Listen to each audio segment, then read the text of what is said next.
Welcome to Esporthesaurus, where we break down terminology for iconic moves and techniques in esports and gaming. This week, we're taking a look at the Zerg Rush, a high-risk, high-reward strategy found in the StarCraft series that allows Zerg players to incapacitate their opponent's economy very early in a match. Real-time strategy games are all about balancing resources and unit management. In the case of the StarCraft series, one faction in particular allows players to go for broke early in the game and destroy their opponents before they even have a chance to build up an army.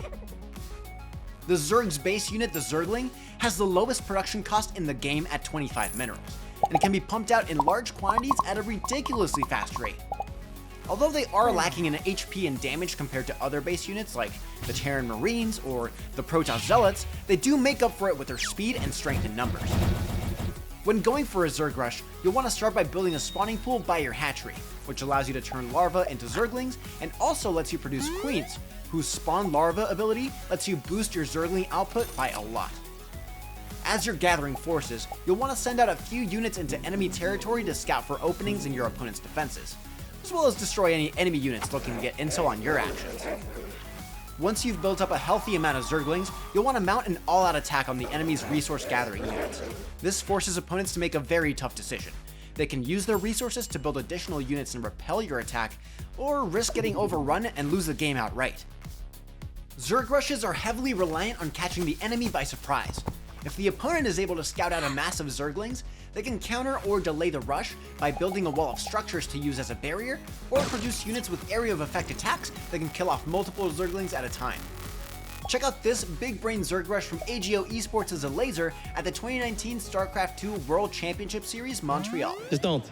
Oh my god, I'd be so... Okay, is he just gonna get link flooded here? He must be getting link flooded, right? Yeah. Oh my god, full NA! Ultra full NA! He's pulling the drilly boys! Yep. Oh, you can even come from there. Yeah, but... On this map, yeah. I mean, oh my god! You need to double mine both of those patches to open up the back door. 300 IQ. It takes 4 mineral I'm chips. done. I'm literally done. This is the smartest thing I've ever seen in my life. Drogo, you're okay to smash. It's mid-series, but you're totally allowed to smash. Oh, I would smash. I would smash. This is disgusting, pig. Oh man, I've been waiting to see something like this on this map. It's the first time I've seen it. And so a brutal all-in attack. Drogo's joining the party. Drogo's like, what on earth is this? You gotta be joking. 19 army supply against 2. This is ridiculous. Wow. How have I not seen this yet before, pig? I know someone has done it, don't get me wrong. I know people do this kind of stuff. Insane. You know, it's so funny. So many people haven't been doing it because those mineral patches are 10 minerals each and it's double layered. People have said, oh, it'd take forever to drone that down with just 1 or 2 drones. A laser sneaks a few Zerglings into Drogo's main base and sees that he's building a wall of structures to prevent a direct attack. As Drogo deals with the initial wave of Zerglings, a laser commits a group of drones to mine the mineral patches outside of the Protoss base, opening up a direct path to the probe workers.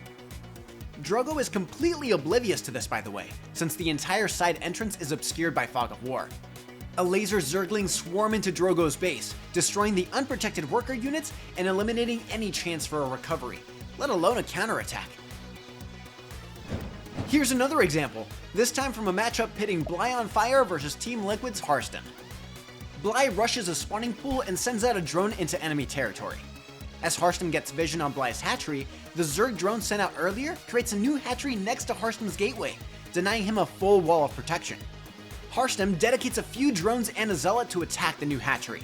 He even sets up a forge to defend against the incoming attack, but Bly's first wave of Zerglings arrive and focus on the gateway, taking it down just moments before the second zealot would spawn and just in time for the second wave of Zerglings. Harston moves the rest of his workers to defend his base, but they don't stand a chance against Bly's troops, and Harston is forced to concede the game.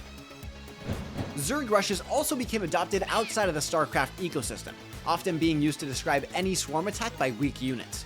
The term was so popular that Google even added a minigame where O's would attack a user's search results when they looked up the term. Players could defend their searches by clicking on the O's to attack them, and the game even included a tracker of the O's killed and the user's actions per minute within the minigame. Google has since removed this feature, but you can still try it out using Google Mirror sites.